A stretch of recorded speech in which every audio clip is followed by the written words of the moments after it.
Tes. Tes.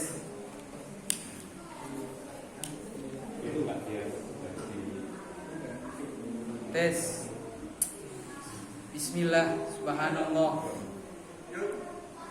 walhamdulillah, wala ilaha illallah, Allahu akbar.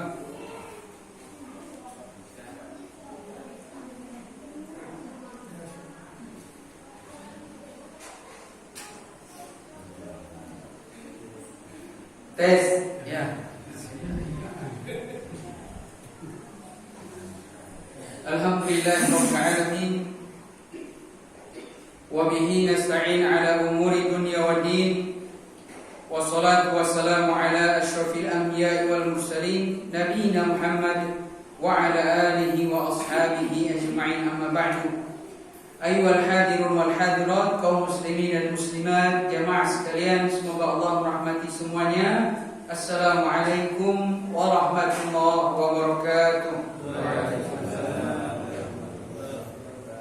Alhamdulillah, pada malam hari ini kita bisa melanjutkan pengajian kita, pembahasan tentang fikih Asmaul Husna yang para ulama menyimpulkannya di antara ilmu yang paling mulia. Karena ilmu yang mulia itu ditinjau dari apa yang dipelajari di dalamnya. Dan Asmaul Husna ini mempelajari tentang ma'rifatullah, mengetahui Allah Subhanahu wa taala dengan nama-namanya dan sifat-sifatnya. Ketika seseorang permisalannya, dan Allah punya permisalan contoh yang lebih tinggi untuk manusia. Ketika dua orang saling kenal, dia tahu sifatnya luar dalam, dia tahu ketika kapan dia marah, kapan dia senang, dianggap sebagai orang dekatnya. Maka bagaimana pendapat Anda semuanya ketika seorang hamba mengetahui nama-nama Allah, sifat-sifatnya dan kandungan-kandungan hikmah di dalamnya? Maka tentunya dia akan menjadi orang yang didekatkan kepada Allah Subhanahu wa taala, minal muqarrabin. Minal muqarrabin, orang-orang khusus, orang-orang yang dekat kepada Allah Subhanahu wa taala. Karena dia paling mengenal Allah Subhanahu wa taala. Dia tahu kapan Allah Subhanahu wa taala akan murka, kapan akan meridhoi dan mencintai hambanya, sehingga dia menjadi insan yang lebih baik, semakin mendekati kepada kesempurnaan. Jamaah rahimakumullah, barakallahu fikum. Nama-nama yang kita sudah pelajari untuk mengingatkan supaya semangat lagi. Kita sudah mempelajari nama Allah Al-Ilah yang artinya Maha disembah. Ada Ar-Rabb yang menciptakan, yang mengatur, yang menguasai. Ada Ar-Rahman Ar-Rahim. Ada Al-Hayyu Al-Qayyum yang Maha hidup, yang terus-menerus mengurusi makhluknya tanpa lelah, tanpa capek, dan Allah Maha sempurna. Al-Khaliq Al-Khallaq yang Maha menciptakan. Al-Bari'u Al-Musawwir yang mengadakan, yang membentuk rupa. Al-Malik yang menguasai. Ar-Razzaq yang Maha memberikan rezeki. Al-Ahad Al-Wahid yang Maha Esa. As-Samad yang Maha bergantung kepadanya segala sesuatu. Al-Hadi yang Maha memberikan petunjuk. Al-Wahhab yang Maha memberikan karunia. Al-Fattah yang Maha membuka. As-Sami' Al-Basir Al-Alim yang Maha mendengar, Maha melihat, Maha mengetahui. Dan banyak lagi yang kita sudah melewatinya. Dan mudah-mudahan setelah mempelajari sebagian nama-nama Allah Subhanahu wa taala ini yang diberitahukan kepada manusia, yang kita tahu berdasarkan ayat-ayat Al-Qur'an maupun hadis-hadis Rasulullah SAW, minimal akan membuat hamba itu semangat di dalam beribadah, semangat menjadi hamba yang soleh, dan bahkan dia bisa mengambil faedah, mencontoh sifat-sifat Allah Subhanahu wa taala yang Maha sempurna ini. Dan pembahasan kita pada malam hari ini adalah nama Al-Hamid. Al-Hamid. Al-Hamid, ada yang tahu arti Al-Hamid?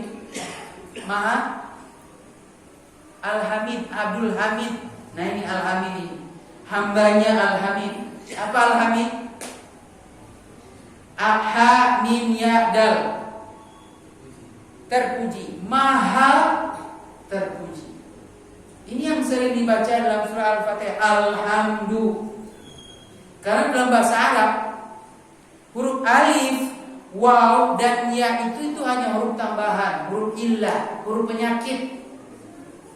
Nah coba lihat, alhamdulillah segala puji. Yo, ya-nya hamid, ya berarti tambahan itu.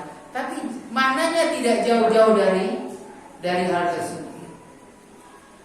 Jamaah sekalian, barakallahu fikum ajma'in. Pernah nggak kita dipuji? Pernah. Wah, orang itu dermawan sekali.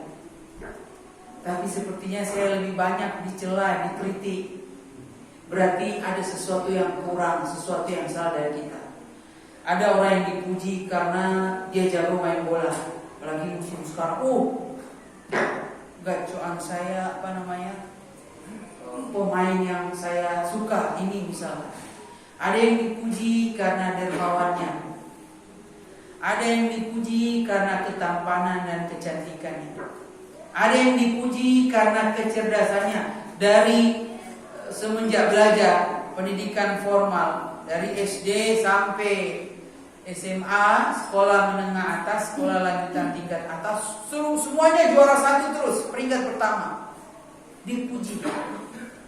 Manusia cuma memiliki 1, 2, 3 kelebihan dan seterusnya. Tetapi dia sudah merasa dia adalah orang yang terpuji dan yang terkenal. Padahal dia terpuji dari satu sisi, 2 sisi saja. Bagaimana kalau ternyata ada yang maha sempurna dalam segala sisi, yang maha memberikan rizki, yang maha memudahkan urusan, yang memberikan kesehatan, yang mengatur urusan hamba menjadi mudah, yang maha adil, yang maha bijaksana. Semuanya Allah Subhanahu wa ta'ala memiliki. Maka Al-Hamid ini adalah pantas bagi Allah Subhanahu wa ta'ala yang maha terpuji. Yang maha terpuji. Jamaah rahimakumullah, barakallahu fikum ajma'in. Para ulama menghitung Al-Hamid dalam Al-Qur'an, dihitung ada berapa kata, berapa kali tersebut. Berapa kali dalam ayat Al-Qur'an. Ada yang menghitung jumlah Al-Hamid itu 17 kali dalam ayat Al-Qur'an. Di antaranya Allah Subhanahu wa ta'ala berfirman, ya ayuhan nas, wahai sekalian manusia, antumul fuqara ilallah. Ini manusia, ini bukan golongan jin, bukan makhluk yang lain, bukan tumbuh-tumbuhan, bukan hewan. Ini manusia. Ya ayuhan nas, antumul fuqara ilallah. Kalian semua itu fakir, butuh kepada Allah Subhanahu wa ta'ala. Wallahu huwal ghaniyyu al-hamid. Dan Allah maha kaya dan Allah maha terpuji. Di antara kandungan ayat ini, kalau kita butuh kepada seseorang ini selalu dijadikan sandaran. Nah biasa sandaran ini dari sisi harta, wah ini orang kaya, wajar. Dan Allah maha kaya dari seluruhnya, dan Allah maha sempurna kekayaannya. Tapi tidak semua orang kaya terpuji. Karena orang kaya sombong, orang kaya ternyata penghasilannya bercampur baur, bahkan kebanyakannya dari hal-hal yang diharamkan oleh Allah Subhanahu wa ta'ala.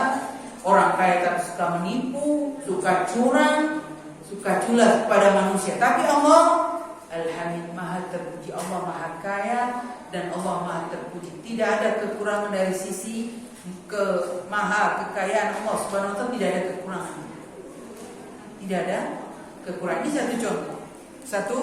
Satu contoh.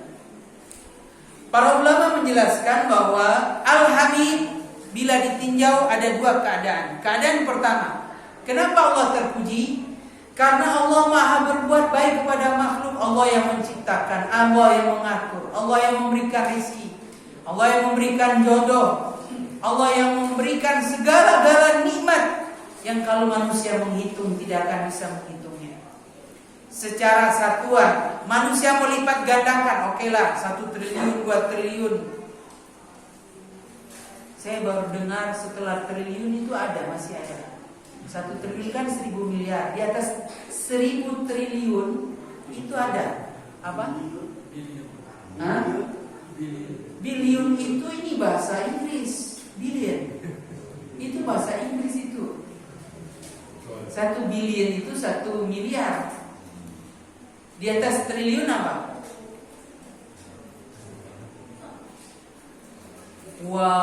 Quadrillion dan seterusnya, saya lupa. Karena manusia belum ada di Indonesia, belum ada. Di Indonesia belum ada.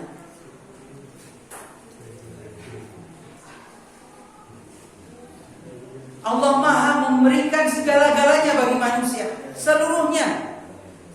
Maka Allah pantas dipuji. Dan ini manusia semua menyaksikan, yang kaya, yang miskin, yang terhormat, yang durhaka, yang kurang ajar, yang orang baik. Mereka tahu bahwa Tuhan itu Maha terpuji. Kecuali yang fitrahnya rusak, kata ulama. Kecuali fitrahnya yang rusak, ini tidak dianggap. Ini pengecualian. Fitrahnya rusak kan menyalah-nyalakan Tuhan, tidak tahu diri. Nah, ini tidak memuji Allah Subhanahu wa taala, maka ini fitrahnya rusak. Keadaan yang kedua, Allah terpuji, Maha terpuji dengan sendirinya. Tanpa Allah berbuat baik sekalipun, Allah dengan sifatnya sempurna, Maha kaya, tadi kita sebutkan, Maha memberikan keamanan, yang Maha esa, dan semua keadaan itu Allah Maha terpuji dari segala sisi. Jadi ada 2 keadaan ini. Ada dua keadaan. Allah Subhanahu wa taala menjelaskan keterpujiannya di dalam ayat Al-Qur'an ada 2 bentuk. Ada yang tanpa alasan, ada yang dengan alasan. Contohnya tanpa alasan, laul hamdu fil ula wal akhirah. Baginya lah segala puji di dunia dan di akhirat. Disebutkan secara mutlak, secara langsung, secara bebas. Contoh yang lain, alhamdulillah, pujian kepada Allah. Segala puja dan pujiannya milik Allah. Selesai makan, itu ada doanya. Doanya simple, alhamdulillah. Yang pendek saja, yang paling pendek, alhamdulillah. Ini tanpa embel-embel. Nah sekarang kalau ada embel-embel disebutkan, kenapa bersyukur? Disebutkan. Contoh yang sering dibawakan, alhamdulillahi rabbil alamin. Segala puja dan puji milik Allah. Kenapa? Rabbil alamin. Rabb kita sudah pernah membahas, yang Maha menciptakan. Makhluk yang diciptakan diberikan rizki, diatur, dan semua boleh meminta kepada Allah Subhanahu wa taala. Ada sebabnya, disebutkan alasannya. Contoh yang lain, alhamdulillahi najjana minal qaumidh dhalimin. Segala puja dan pujiannya milik Allah yang telah menyelamatkan kami dari orang-orang yang zalim. Contoh yang lain, ketika penduduk surga telah dimasukkan ke dalam surga, mereka memuji Allah Subhanahu wa taala. Alhamdulillahilladzi hadana li hada wa ma kunna linahtadiya laula an hadana Allah. Segala puja dan puji hanyalah milik Allah yang menunjukkan kami kepada surga ini, sudah masuk surga mereka, dan kami sekali-kali tidak akan mendapatkan petunjuk kecuali Allah lah yang memberikan petunjuk kepada kami. Bersyukur ada keadaan. Ada keadaan. Contoh yang lain, Nabi Ibrahim bersyukur karena di masa tuanya baru mempunyai anak. Nabi Ibrahim di masa tuanya baru mempunyai anak. Umur 80 tahun ke atas baru punya anak. 80 tahun ke atas. Alhamdulillahi wahabaliya. Segala puja dan pujiannya milik Allah. Wahabaliya, yang telah menganugerahkan kepadaku alal kibar, di masa tuaku, sudah sepuh, Ismail wa Ishaq. Inna rabbi lasami'ud du'a. Memberikan anugerah dengan anak bernama Ismail dan bernama Ishaq. Sesungguhnya Rabbku Maha mengabulkan doa. Nabi Ibrahim bersyukur. Contoh yang lain surah Al-Kahfi, biasa yang dibaca hari Jumat. Alhamdulillahilladzi anzala ala abdihil kitab wa lam yaj'al lahu iwaja. Segala puja hanyalah milik Allah yang telah menurunkan kepada hambanya Al-Quran, Alkitab, dan tidak mengadakan kebengkokan di dalamnya. Tidak ada bengkok dalam hal dalamnya. Bahkan Al-Quran terjaga sampai sekarang. Baru-baru ini Badan Wakaf, Yayasan Wakaf Al-Quran Indonesia mengeluarkan mushaf. Cuma salah di satu huruf langsung ditarik semua, dijaga. Dan ini pujian bahwa Allah tidak mengadakan kebengkokan di dalamnya, petunjuk syariat di dalamnya lurus. Bahkan dari sisi lafaz saja kalau ada yang salah pasti langsung diketahui. Dan inilah pujian kita kepada Allah Subhanahu wa ta'ala. Tapi ini pujian yang jenis pertama tadi, karena segala perbuatan Allah Subhanahu wa ta'ala kepada hambanya, maka wajib hamba itu bersyukur, memuji Allah Subhanahu wa ta'ala. Tapi yang kedua, dan ini sisi ibadah yang harus kita ingat, bahwa Allah secara zatnya Allah sendiri sudah maha terpuji dalam segala sisi. Bahkan Allah tanpa menciptakan manusia pun Allah sudah maha terpuji. Maka ini adalah bentuk ibadah yang paling agung. Oleh karenanya jamaah sekalian, kita memuji Allah bukan cuma karena ada apa? Karena diberikan nikmat. Bahkan seorang hamba tingkat puncaknya yang paling tinggi, diberikan musibah pun dia bersyukur. Ini puncak yang paling tinggi. Tidak dipahami kecuali orang yang sampai derajat yang paling tinggi. Kenapa? Karena boleh jadi dengan musibah ini dia kembali kepada Allah, bertobat, sadar diri, tidak sombong, yaitu dosa besar, tidak angkuh. Dia sakit, boleh jadi selama ini sehat, berbangga-bangga dengan dirinya. Berbangga-bangga dengan dirinya. Maka ini tidak mungkin. Tidak mungkin. Seperti kemarin, wabah corona. Ada yang olahraganya luar biasa, ada yang sudah serba semua ketat. Pokoknya dikunci rumah, mandiri, isolasi mandiri. Dari semua orang mau masuk aja taruh di depan, nggak boleh masuk. Ternyata sakit juga. Supaya ini kamu manusia tidak punya apa-apa. Tidak punya apa-apa. Apa yang kau banggakan? Oleh karena dari sisi ini, orang kafir yang beriman, orang kaya, orang miskin, pejabat maupun rakyat biasa, semua tahu Allah itulah maha terpuji. Tapi dari sisi yang kedua yang kita bahas sekarang, Allah dengan sendirinya sudah maha terpuji. Dengan sifat-sifatnya Allah terpuji, dengan perbuatannya Allah maha terpuji, dengan nama-namanya Allah Subhanahu wa ta'ala maha terpuji. Karenanya tadi bentuk roh iman yang sempurna tadi memuji Allah dalam setiap keadaan. Bukan cuma karena Allah memberikan nikmat, bahkan di musibah pun dia bersyukur. Dan ini dipraktikkan oleh Rasulullah SAW, manusia terbaik. Apa ucapan Nabi ketika beliau mendapatkan nikmat? Di antara doanya, Alhamdulillahilladzi bi ni'matihi tatimmu shalihan. Segala puja dan puji hanyalah milik Allah yang dengan nikmat dan karunia-Nya sempurnalah segala kebaikan. Manusia bisa berbuat kebaikan. Manusia bisa diberikan taufik untuk melakukan amal soleh. Nah sekarang bagaimana kalau Rasul ditimpa musibah, bencana, malapetaka, kesusahan? Ada doanya juga pujian. Zikirnya adalah pujian. Alhamdulillah ala kulli hal. Segala puja dan pujanya milik Allah atas setiap keadaan. Jadi semuanya pujian. Dan ini termasuk hamba yang naik tingkat derajatnya. Maka sebagai seorang hamba, sebagai seorang muslim, ya kita berusaha untuk naik derajatnya tingkat. Tidak hanya di tingkat ini kalau dapat nikmat bersyukur. Kita sudah tahu setelah pakai baju ada doa, ada alhamdulillah. Habis makan ada alhamdulillah. Habis amalan tertentu ada alhamdulillah. Bahkan di setiap keadaan bersyukur kepada Allah Subhanahu wa ta'ala. Dulu waktu masih proses belajar tahun 2007 jamaah sekalian, 2007 sudah berapa tahun ya? 15 tahun yang lalu. Ini masih ngaji. Saya masih SMA. Saya masih di madrasah aliyah. Ikut kajian seorang ustaz. Ini di Gorontalo, provinsi Gorontalo.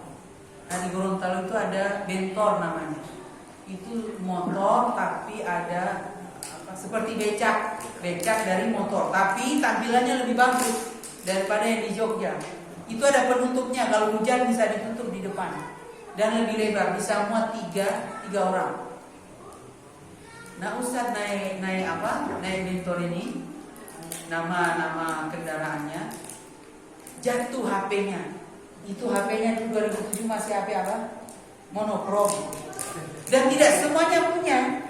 2007 ya. Belum HP belum sebanyak sekarang anak-anak sekolah, apalagi belum diizinkan orang tua. Biasanya orang-orang bisnis, orang-orang penting yang punya. Nah Ustaz kan punya. Dan buat kita yang masih sekolah kan belum punya HP, belum diizinkan. Apalagi pesantren, tidak boleh bawa HP. Pengajian, HP-nya Ustaz monokrom. Belum lama beli hilang, jatuh di bentor. Kemudian Ustaz ceramah, alhamdulillah HP monokrom saya hilang. Saya baru belajar menganggap aneh. Ini Ustaz kok aneh, musibah kok mengucap syukur. Karena belum tahu, belum sampai sana. Ustaznya mempraktekkan, kita belum belajar tentang hal itu. Tapi ketika belajar, oh ini yang dulu ya, yang dipraktekkan ustaz-ustaz kita dahulu. Musibah, tapi mereka bersyukur. Itu zaman waktu Nokia-nya sudah di atas angin semua. Zaman Nokia. Zaman rahimakumullah, barakallahu fikum ajmain. Oleh karenanya, memahami nama Allah Subhanahu wa taala yang Maha terpuji di antara faedah yang paling besar agar hamba itu berusaha melakukan amalan-amalan yang terpuji. Tapi jangan mencari pujian manusia. Carilah siapa? Pujian Allah Subhanahu wa taala. Walaupun kita tidak dapat di dunia, tapi dia akan didapatkan di akhirat. Kalau mau cari pujian manusia capek. Karena kata para ulama, goyatun nas, ridho nas goyatun la tudrak. Ridhonya manusia tidak akan pernah engkau dapatkan. Sebagaimana kisah yang terkenal, ada seorang anak sama bapaknya sama keledai melakukan sebuah perjalanan. Nah, keledai ini dinaiki bapaknya sama anaknya. Komentarlah orang, ini orang tua dan anak ini tidak tahu diri, kasihan keledainya kecapean. Akhirnya ganti posisi. Sekarang bapaknya yang naik keledai, anak yang nutun. Dikatakan ini bapaknya ini tidak sayang anaknya, kasihan, masa anaknya menuntun keledai. Akhirnya gantian lagi, anaknya yang naik, bapaknya yang tuntun. Akhirnya dikritik lagi, kasihan keledai ini dan ini anak ini kurang ajar. Masa bapaknya disuruh-suruh kemudian dia naik. Akhirnya apa yang terjadi? Bapak dan anak ini memanggul keledainya. Gantian. Akhirnya orang komentar, ini dua orang ini gila. Masa keledai tidak dimanfaatkan malah dipikul? Kan ini rugi diri sendiri. Tidak ada keriduan manusia tidak sampai. Tidak sampai. Itu permisalan. Maka carilah ridho dan pujian dari Allah Subhanahu wa taala. Jangan mencari pujian manusia. Capek pujian manusia. Hari ini dipuji, besok dihina habis-habisan. Dikritik habis-habisan. Hari ini dihina, besok tiba-tiba dipuji habis-habisan. Dipuji habis-habisan. Ini ada, enggak tahu ya, kalau di tempat saya ini kisah lucu. Tapi ini di Sulawesi ya. Kalau di Jogja kan boleh jadi beda rasanya, beda urusnya. Jadi ini ada orang yang suka pindah, ini apa ya, tukang pindah sapi. Orang yang punya sapi, angon sapi, pindah cari rumput kan. Nah ada orang yang datang, sapinya dipuji-puji, ada niatnya. Wah sapimu ini bagus, keturunan terkenal, dipuji-puji. Setelah dipuji, ada rokok enggak? Setelah enggak ada rokok, terus tiba-tiba jadi hina. Tapi ini sapi ini enggak bagus, murah sekarang sapi. Ini ada cacatnya bagian matanya. Berubah jadi apa? Jadi kritikan dan hina. Itulah manusia. dari pujian berubah menjadi hina karena ada maunya. Maka jamaah sekalian hadirin wal hadirat, barakallahu fikum ajma'in. Inilah beberapa pelajaran yang berharga dari nama Allah Subhanahu wa taala Al-Hamid. Kata para ulama bahwa pengaruh positif dari memahami nama Allah Subhanahu wa taala Al-Hamid tadi kita sudah sebutkan, bersyukurlah